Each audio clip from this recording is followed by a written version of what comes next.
Nick. Sir, the review petition, your Amma. The review petition that judge is examined.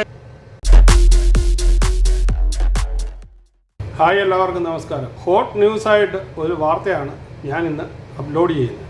CPMന്റെ മുഖ്യധാര MP ആയ ജോൺ ബ്രിട്ടാസ് ഇന്ന് പാർലമെൻറ്റിൽ ഇരുന്ന് മേടിച്ച ഒരു തള്ളയ്ക്ക് വിളി ഇപ്പോൾ എല്ലാ ചാനലുകളിലും എല്ലാ സോഷ്യൽ മീഡിയയിലും വൈറലായി ഓടിക്കൊണ്ടിരിക്കുകയാണ്. അപ്പോൾ ഇത് സത്യമാണോ ഇല്ലയോ എന്ന് ഇതുവരെ മനസ്സിലാകാത്തതുകൊണ്ട് സോഷ്യൽ മീഡിയ മുഴുവൻ തിരയുകയാണ്. പക്ഷേ എല്ലാ സോഷ്യൽ മീഡിയയിലും ഈ വാർത്ത തന്നെയാണ് കാണുന്നത്. അപ്പോൾ ഇത് ആദ്യം ഒന്ന് കണ്ടിട്ട് ഞാൻ ഇതിന്റെ വിശദമായ കാര്യം പറയാം.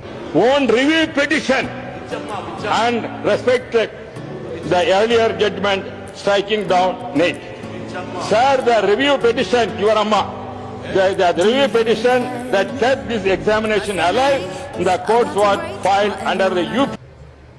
തമിഴ്നാട്ടിൽ നിന്നുള്ള രാജ്യസഭാ MP ആയ തമ്പിദുരൈ നീറ്റ് വിഷയവുമായി ബന്ധപ്പെട്ട് രാജ്യസഭയിൽ സംസാരിക്കുമ്പോൾ മുൻ തമിഴ്നാട് മുഖ്യമന്ത്രി ജയലളിത വിഷയവുമായി ബന്ധപ്പെട്ട് നടത്തിയ നടപടികളെക്കുറിച്ച് സഭയിൽ വിശദീകരിക്കുകയായിരുന്നു. അവർ ഓണർ ഫോർമർ ചീഫ് മിനിസ്റ്റർ അമ്മ എന്ന് പറഞ്ഞുകൊണ്ട് അദ്ദേഹം അത് വിശദീകരിക്കുമ്പോൾ പുറകിലിരുന്ന് ജോൺ ബ്രിട്ടാസ് ഒരാവശ്യവുമില്ലാതെ വിച്ചമ്മ വിച്ചമ്മ വിച്ചമ്മ എന്ന് പലകുറി ഈ വീഡിയോയിൽ പറയുന്നത് നമുക്ക് കാണാൻ പറ്റുന്നു.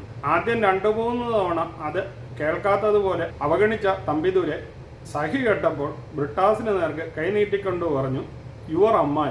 ആ സീനാണ് നിങ്ങൾ ഈ കാണുന്നത്. ഇത്രയും കടുകട്ടിയായിട്ട് തള്ളക്കി വിളി കേൾക്കേണ്ടി വരുമെന്ന് ആരും സ്വപ്നത്തിൽ പോലും വിചാരിച്ചിരുന്നില്ല.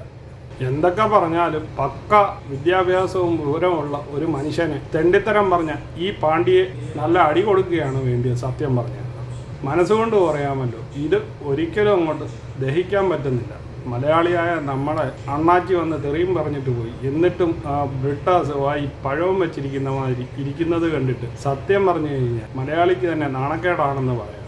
പിന്നെ ഭാവിയിലെ സ്കൂൾ കുട്ടികൾക്ക് ഇത് പഠിക്കുവാൻ വേണ്ടി ഉപകരിക്കുന്ന ഒരു കാര്യം കൂടിയാണ്. എന്തെന്ന് വെച്ച് കഴിഞ്ഞാൽ ആരെങ്കിലുമൊക്കെ സംസാരിക്കുന്നതിനിടയ്ക്ക് ഡിസ്റ്റർബ് ചെയ്ത് സംസാരിക്കാൻ പാടില്ല എന്ന് കുട്ടികൾക്ക് മനസ്സിലാക്കി കൊടുക്കാൻ ഈ വീഡിയോ ഉപകാരപ്രദമായിരിക്കുമെന്ന് വിശ്വസിച്ചുകൊണ്ട് പുറകാലെ ഇതിൻ്റെ ഡീറ്റെയിൽ അറിയിക്കുന്നതായിരിക്കും. അപ്പോൾ ഈ വീഡിയോ ഇഷ്ടപ്പെട്ടെങ്കിൽ ചാനൽ ലൈക്ക് ചെയ്യാനും സബ്സ്ക്രൈബ് ചെയ്യാനും മറക്കാതിരിക്കുക.